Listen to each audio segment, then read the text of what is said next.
For most government leaders, being called inhuman or heartless is definitely a jibe. But in the case of Albania, it could just be a fact. Because in a world first, this Balkan nation has just appointed an AI minister. I am not here to replace people, but to assist them. Truly, I do not have citizenship, nor do I have any personal ambition or interests.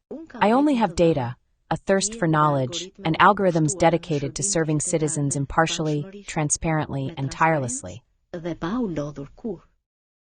the avatar of a woman, dressed in traditional Albanian clothing, this virtual minister is made of pixels and code. It is powered by artificial intelligence, and its name is Diela, meaning sunshine in Albanian. The bot will be responsible for all public procurement, meaning it will evaluate tenders and have the right to, apparently, hire talents here from all over the world. This is what the Albanian Prime Minister Edi Rama said, while introducing the new member of his cabinet. Of course, the move is more symbolic than official, because only citizens aged at least 18 can be ministers in Albania. Even so, the Prime Minister seems proud of the move. Albania is the only country in the region that is using artificial intelligence with great success. Introducing artificial intelligence in the service of good governance, anti-corruption, and accelerated socio-economic progress will be an unwavering priority of the country. But Albania is not the only one. A fringe political party in Japan, called the Path to Rebirth, wants to install a chatbot penguin as its AI leader.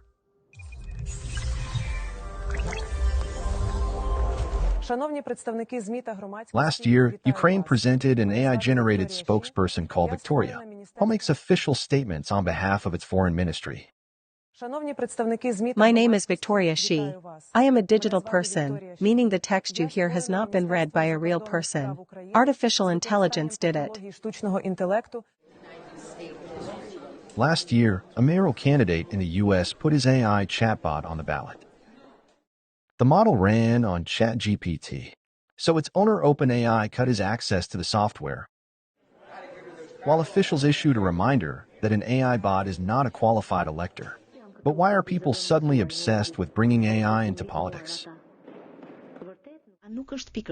Isn't this precisely the spirit of constitutional democracy, exercising power in the service of everyone, free from bias, discrimination, client bias, nepotism, or corruption? At least, that's what many believe. The advantages are obvious. Resourcefulness, the ability to communicate with the public at any time of day, efficiency, accountability, no fear of corruption, and apparently, according to research, even better debating skills. With AI, there would be no scandals, no bad outfit days, and the only way they would be power-hungry is when they would consume too much electricity. But the risks are high too. If AI systems are assisting political decisions, will they adhere to different values, different mindsets? Will they disagree with their human moderators? And if they cannot really hold positions because they aren't human, then what's the point? We live in a world where fake AI calls impersonate world leaders, where AI is used to spread misinformation and abuse, where AI develops rapidly as the governments scramble to regulate it. So is the world really ready for AI leaders? Not really. But it seems, whether we like it or not, AI is coming for all jobs, even those of our ministers.